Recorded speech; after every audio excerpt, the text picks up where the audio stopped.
السلام علیکم ورحمۃ اللہ تعالی وبرکاتہ نحمده ونصلي ونسلم على رسوله الكريم اما بعد فاعوذ بالله من الشیطان الرجیم بسم اللہ الرحمن الرحیم یا ایها الذین آمنوا توبوا الى اللہ توبۃ نصوحا صدق اللہ العظیم۔ ایک مرتبہ درود پاک پڑھ لیجیے۔ اللہم صل علی سیدنا و مولانا محمد معدن الجود والکرم وآلہ الکرام وابنہ الکریم وبارک وسلم صلاۃ و سلام علیک یا رسول اللہ صلی اللہ تعالی علیہ وسلم۔ عزیزان ملت اسلامیہ،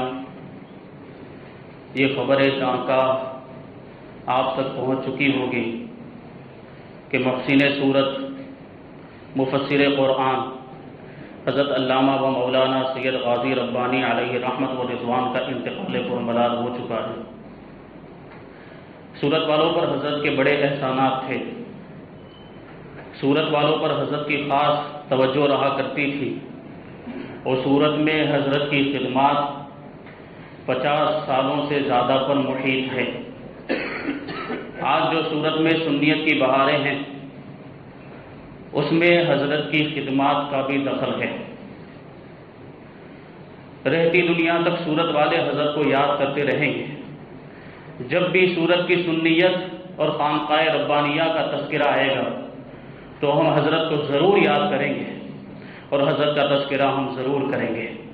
اللہ تبارک و تعالی حضرت کی مغفرت فرمائے، جنت میں اعلیٰ سے اعلیٰ مقام عطا فرمائے، ان کے درجات کو بلند فرمائے، قبر میں کروٹ کروٹ انہیں چین عطا فرمائے، ان کے اہل خانہ کو صبر جمیل عطا فرمائے، اور ہم تمام اہل سنت و جماعت کو ان کا نعم البدل عطا فرمائے۔ عزیزان ملت اسلامیہ، جیسا کہ آپ سب جانتے ہیں کہ یہ شعبان المعظم کا مہینہ ہے، اس کی آج 13 تاریخ ہے۔ شب برات قریب ہی میں آنے والی ہے۔ شب برات آپ سب جانتے ہیں کہ بہت ہی فضیلتوں والی رات ہے، بہت ہی برکتوں اور رحمتوں والی رات ہے۔ اس رات میں بے شمار رحمتوں کا نزول ہوتا ہے، برکتوں کا نزول ہوتا ہے۔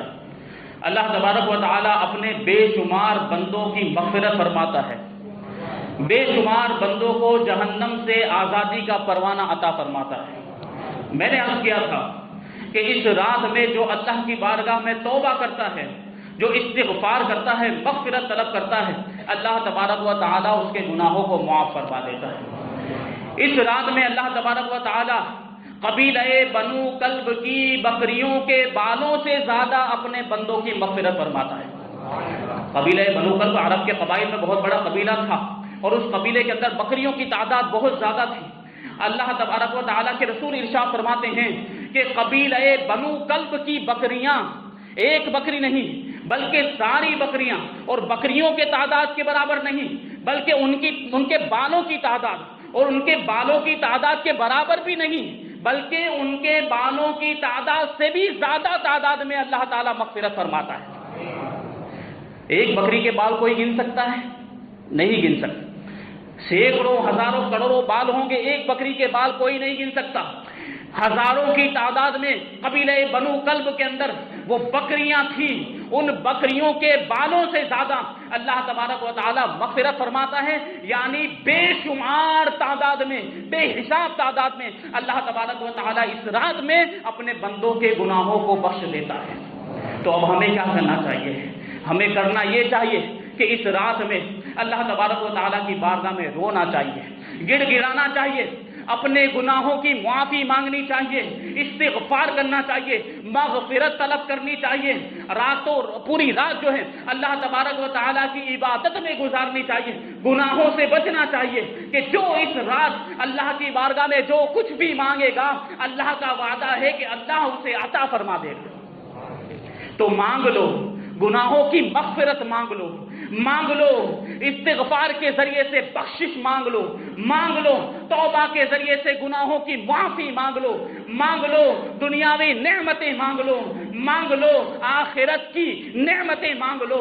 جو مانگو گے اللہ تبارک و تعالی وہ عطا فرمائے گا۔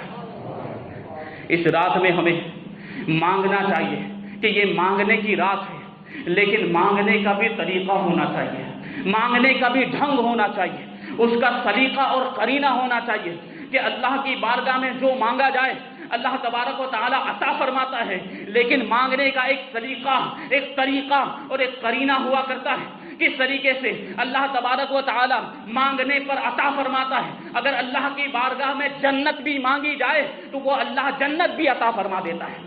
دیکھیں بخاری شریف کی روایت حضرت ابو ہریرہ رضی اللہ تعالیٰ عنہ روایت کرتے ہیں کہ اللہ کے رسول صلی اللہ علیہ وسلم نے ارشاد فرمایا کہ قیامت کے دن جب اللہ تبارک و تعالیٰ لوگوں کے مقدمات سے فارغ ہو جائے گا تو ایک بندہ جہنم اور دوزخ کے درمیان یہ جو ہے کہ باقی رہ جائے گا، اور اللہ تبارک و تعالیٰ جو ہے وہ دوزخیوں میں آخری بندہ ہوگا جو جنت میں داخل ہوگا، وہ دوزخی ہوگا، وہ جہنمی ہوگا لیکن جنت میں داخل ہوگا۔ وہ کس طریقے سے جنت میں داخل ہوگا؟ جنت میں داخل ہونے سے پہلے اس کا چہرہ جہنم کی طرف ہوگا تو وہ اپنے رب کی بارگاہ میں عرض کرے گا، یا رب اصرف وجہی عن النار، اے میرے رب میرے چہرے کو جہنم سے پھیر دے کہ جہنم کی بدبو نے مجھے مار دیا ہے اور جہنم کے جو شعلے ہیں انہوں نے مجھے جلسا دیا ہے۔ اللہ تبارک و تعالیٰ ارشاد فرمائے گا کہ اگر تجھ پر یہ احسان کر دیا جائے تو کیا تو اس کے علاوہ اور کوئی چیز نہیں مانگے گا؟ تو وہ بندہ اپنے رب کی بارگاہ میں عرض کرے گا، وہ عزتی کا تیری عزت کی قسم میں اس کے علاوہ کچھ بھی نہیں مانگوں گا۔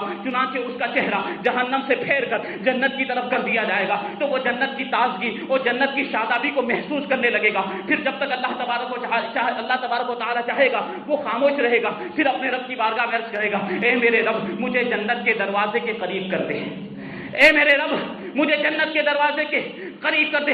اللہ ارشاد فرمائے گا کہ کیا تم نے نہیں کہا تھا کہ اس کے علاوہ جو کچھ تو مانگ چکا ہے اس کے علاوہ اور کچھ نہیں مانگے گا، اب پھر تو مانگ رہا ہے؟ تو وہ بندہ اپنے رب کی بارگاہ میں عرض کرے گا کہ اے اللہ میں تیری مخلوق میں سب سے زیادہ بدنصیب بندہ نہیں بننا چاہتا۔ اللہ تعالیٰ ارشاد فرمائے گا کہ یہ تجھے دے دیا جائے تو کیا گارنٹی ہے کہ تو اس کے علاوہ کوئی اور چیز نہیں مانگے گا؟ تو وہ بندہ اپنے رب کی بارگاہ میں عرض کرے گا کہ یہ تیرے عزت کی قسم میں اس کے علاوہ اور کچھ نہیں مانگوں گا۔ چنانچہ اسے جنت کے دروازے کے قریب کر دیا جائے گا۔ جب وہ جنت کے دروازے کے قریب ہو جائے گا تو جنت کی خوشبو، جنت کی لذت، جنت کی تازگی، جنت کی شگفتگی وہ محسوس کرنے لگے گا۔ پھر جب تک اللہ تبارک و تعالیٰ چاہے گا وہ خاموش رہے گا، پھر اپنے رب کی بارگاہ میں عرض کرے گا، یا ربی ادخلنی الجنہ، اے اللہ تو نے مجھے جنت کے قریب تو کر دیا ہے، اب جنت میں داخل بھی فرما دے۔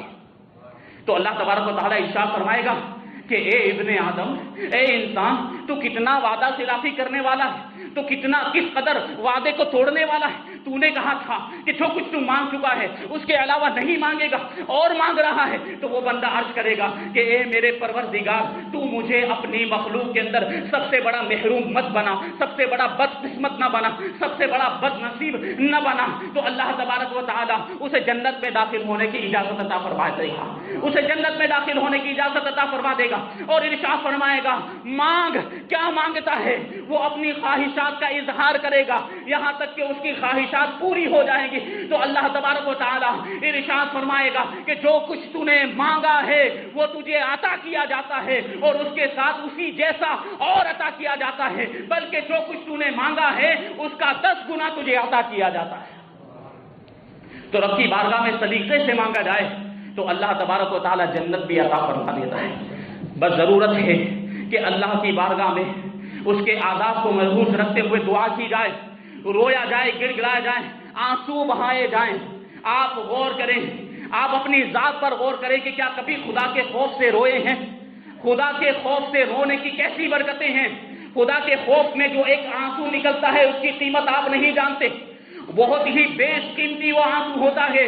وہ آنسو آپ کو جہنم سے نجات دلا سکتا ہے۔ جو خدا کے خوف میں آپ کی آنکھوں سے بہے وہ آنسو آپ کو جنت بھی دلوا سکتا ہے۔ روایت میں آیا ہے کہ ایک بندہ اللہ کی بارگاہ میں پیش کیا جائے گا، اس کے ہاتھ میں نامہ اعمال دیا جائے گا، اس میں بہت سے گناہ ہوں گے، بہت زیادہ گناہ لکھے ہوئے ہوں گے۔ وہ بندہ اللہ کی بارگاہ میں عرض کرے گا کہ یہ گناہ تو میں نے نہیں کیے، یہ گناہ میرے نامہ اعمال میں کیسے آ گئے؟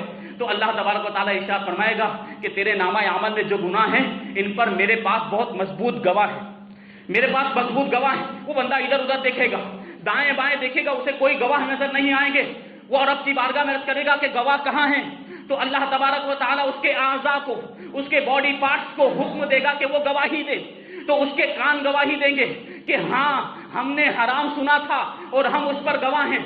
اس کی آنکھیں گواہی دیں گی کہ ہاں ہم نے حرام دیکھا تھا اور ہم اس پر گواہ ہیں، اس کی زبان گواہی دے گی کہ ہاں ہم نے حرام بولا تھا اور میں نے حرام بولا تھا اور میں اس پر گواہ ہوں، اس کے ہاتھ پاؤں گواہی دیں گے کہ ہاں ہم حرام کی طرف بڑے تھے اور ہم اس پر گواہ ہیں۔ اب وہ بندہ حیرت میں رہ جائے گا، اب وہ بندہ جو ہے کہ پریشانی کے عالم میں مبتلا ہو جائے گا۔ اللہ تبارک و تعالیٰ اسے جہنم میں لے جانے کا حکم دے گا۔ جب اسے فرشتے جہنم میں لے جا رہے ہوں گے تو اس کی سیدھی آنکھ کا ایک بال اللہ کی بارگاہ میں کچھ عرض کرنے کی اجازت طلب کرے گا۔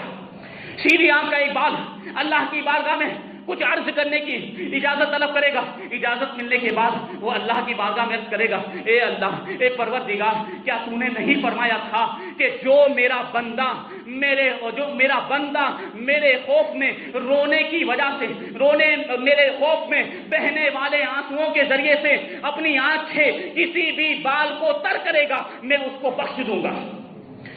تو میں گواہی دیتا ہوں کہ تیرے اس گنہگار بندے نے، یہ تیرا گنہگار بندہ تیرے خوف سے رویا تھا اور رونے کی وجہ سے اس نے مجھے تر کر دیا تھا، تو اے اللہ تو میں مجھے تر کرنے کی وجہ سے اسے بخش دے۔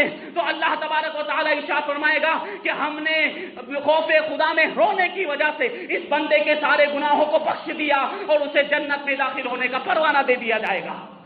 منادی، پکارنے والا پکار کر کہے گا کہ دیکھو اس بندے کو اپنی آنکھ کے ایک بال کی وجہ سے جہنم سے نجات مل گئی ہے، اپنی آنکھ کے ایک بال نے اسے جہنم سے بچا لیا اور جنت میں داخل کر دیا ہے۔ تو یہ ایک آنسو کی قیمت ہے۔ اگر ہم خدا کے خوف سے خدا کو یاد کر کے ایک آنسو بھی بہائیں گے تو وہ آنسو بھی ہمیں کل قیامت میں جہنم سے آزادی دلا سکتا ہے، وہ آنسو بھی ہمیں جنت میں داخلہ دلا سکتا ہے۔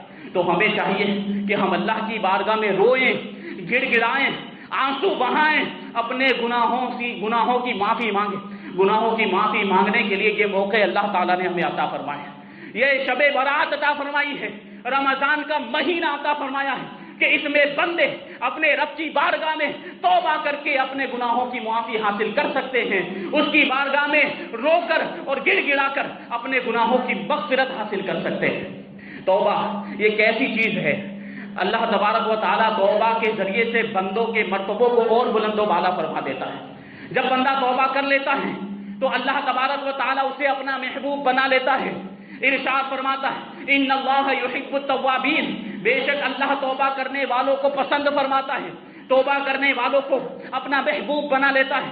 آج دنیا میں کسی سے کوئی غلطی ہو جائے، آج مثال کے طور پر کوئی نوکر ہے اور کوئی غلطی کر لیتا ہے تو سیٹ اس کا ناراض ہو جاتا ہے، اور پھر جب وہ نوکر معافی مانگتا ہے تو کبھی ایسا ہوتا ہے کہ سیٹ جو ہے معاف تو کر دیتا ہے لیکن پہلے جیسا بھروسہ باقی نہیں رہتا، پہلے جیسا اعتماد باقی نہیں رہتا، پہلے جیسا اس نوکر کا مقام و مرتبہ سیٹ کی بارگاہ میں باقی نہیں رہتا۔ یہ دنیا کا قانون ہے، لیکن اللہ تبارک و تعالیٰ کی بارگاہ کا قانون دیکھیں کہ جب بندہ گناہ کر لیتا ہے لیکن گناہ کرنے کے بعد جب خدا کی بارگاہ میں معافی مانگتا ہے تو دنیا کے قانون کے اعتبار سے اس کا مقام و مرتبہ گھٹتا نہیں ہے، بلکہ توبہ کرنے کی وجہ سے اس کا مقام و مرتبہ اور بلند و بالا ہو جاتا ہے، بلکہ اللہ تبارک و تعالیٰ اسے اپنا محبوب بنا لیتا ہے۔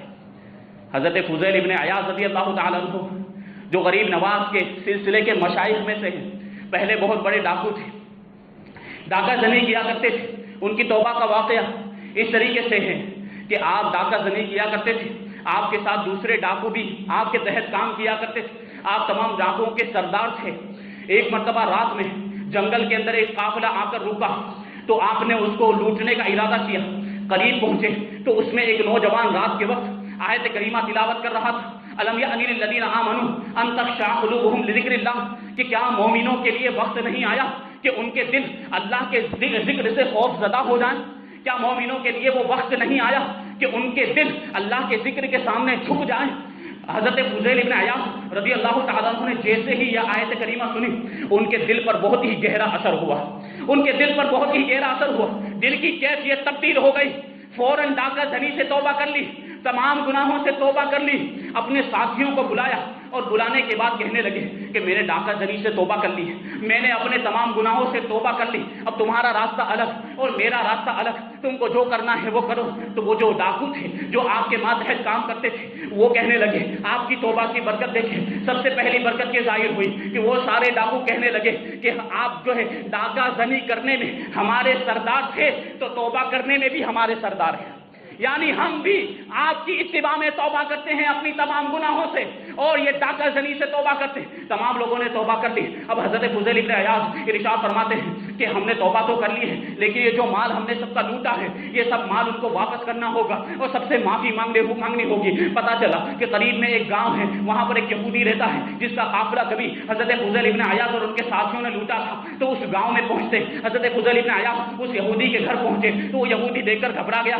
کہ فضیل ڈاکو آ رہا ہے، لیکن حضرت فضیل ابن عیاض آپ کی آنکھوں سے آنسو جاری تھے۔ اس نے دیکھا کہ حضرت فضیل ابن عیاض رو رہے ہیں۔ جب قریب آئے تو یہودی نے پوچھا کہ کیا بات ہے فضیل، رو کیوں رہے ہو، آنسو کیوں جاری ہے؟ تو حضرت فضیل ابن عیاض ارشاد فرماتے ہیں کہ میں نے اپنے تمام گناہوں سے اللہ کی بارگاہ میں توبہ کر لی ہے اور تم سے معافی مانگنے کے لیے آیا ہوں۔ وہ یہودی توریت کا جانکار تھا، وہ توریت شریف اس نے پڑھی تھی۔ توریت شریف میں اس نے یہ پڑھا تھا کہ جب کوئی مسلمان سچے دل سے توبہ کر لیتا ہے تو وہ مٹی پر بھی ہاتھ رکھے تو وہ مٹی سونا بن جایا کرتی ہے۔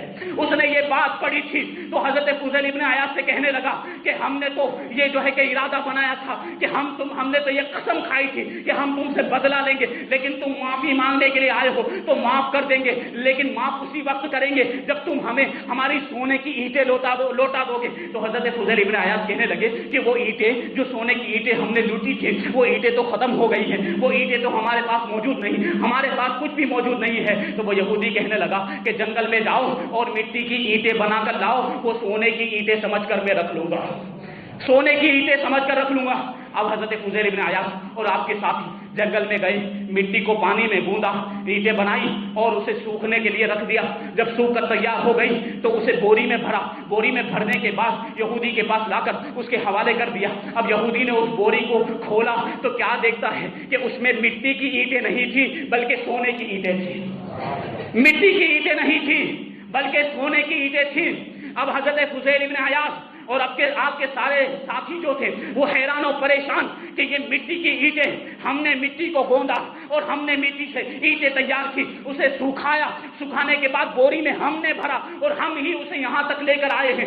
ہماری آنکھوں سے تھوڑی دیر کے لیے بھی یہ اینٹیں غائب نہیں ہوئی ہیں، پتہ نہیں یہ مٹی کی اینٹیں سونے کی اینٹیں کیسے بن گئی۔ تو غیب سے آواز آئی کہ اے فضیل ابن عیاض، تم نے ہماری بارگاہ میں سچے دل سے توبہ کی، تمہاری توبہ کی برکت سے ہم نے مٹی کی اینٹوں کو سونے کی اینٹیں بنا دیا۔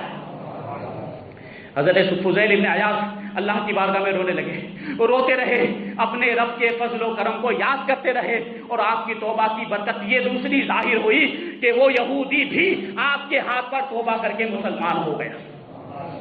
تو یہ توبہ کی برکتیں ہوتی ہیں کہ اللہ تبارک و تعالیٰ ایسے مقام و مرتبے عطا فرماتا ہے۔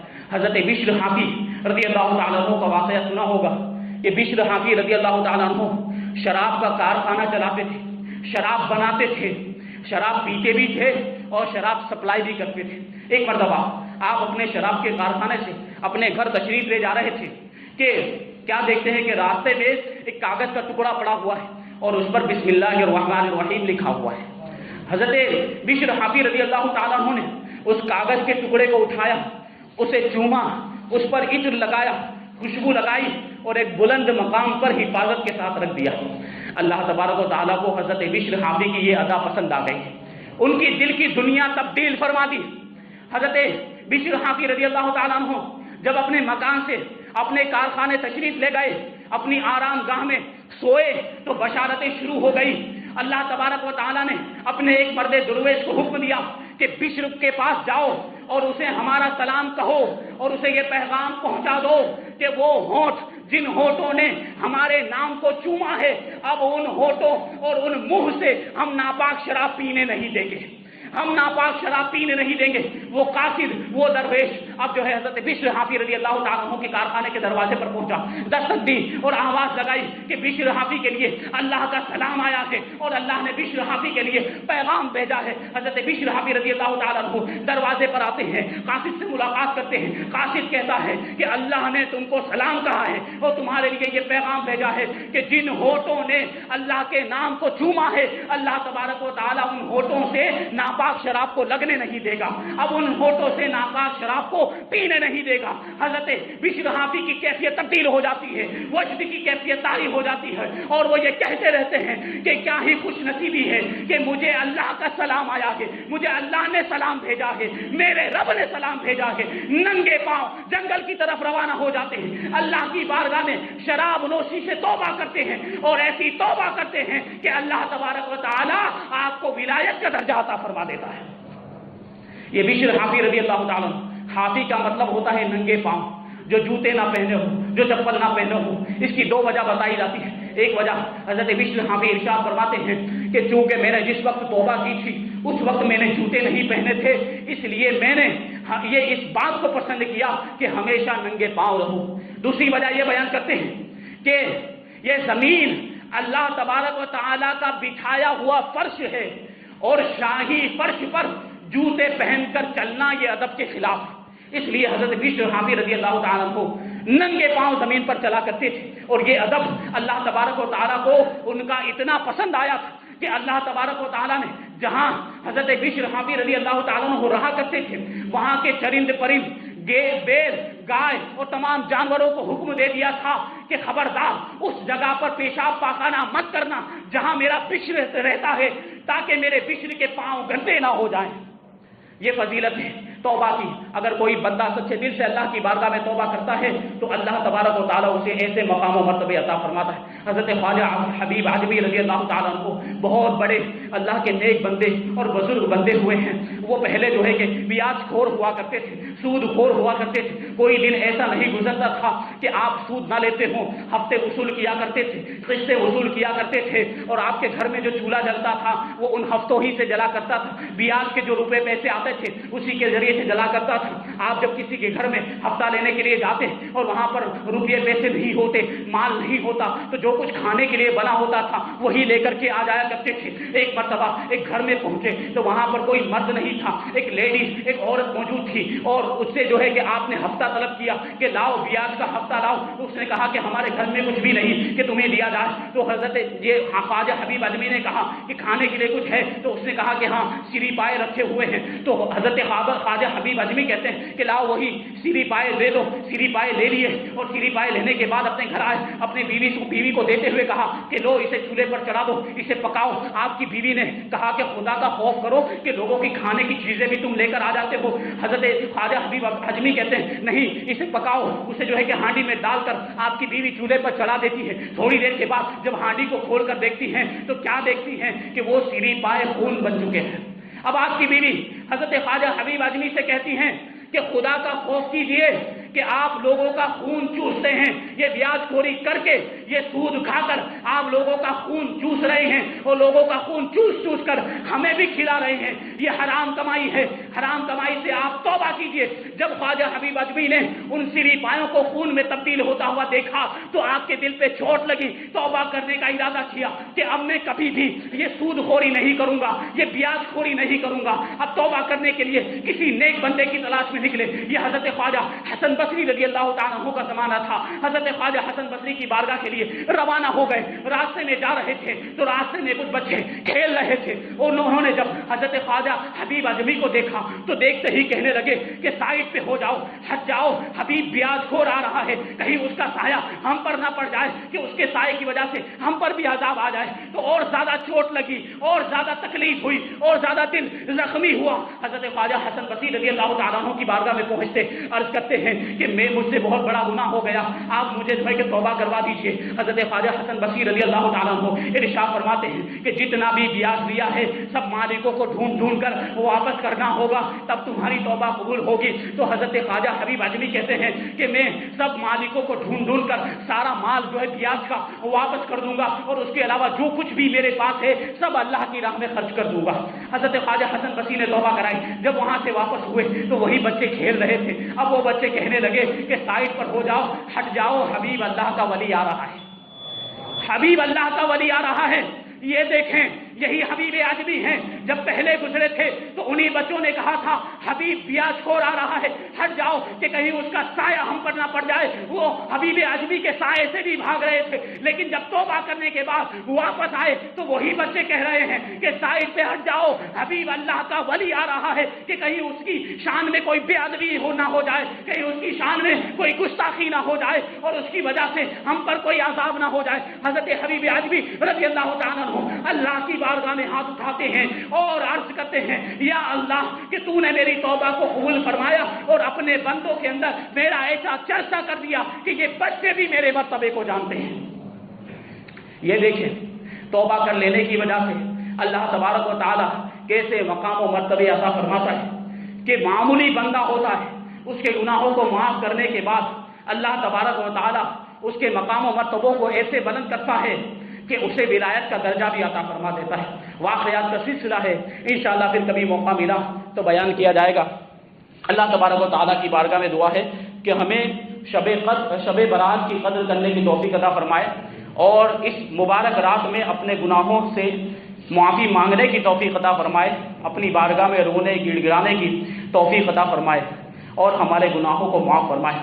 وما علینا الا البلاغ. السلام علیکم.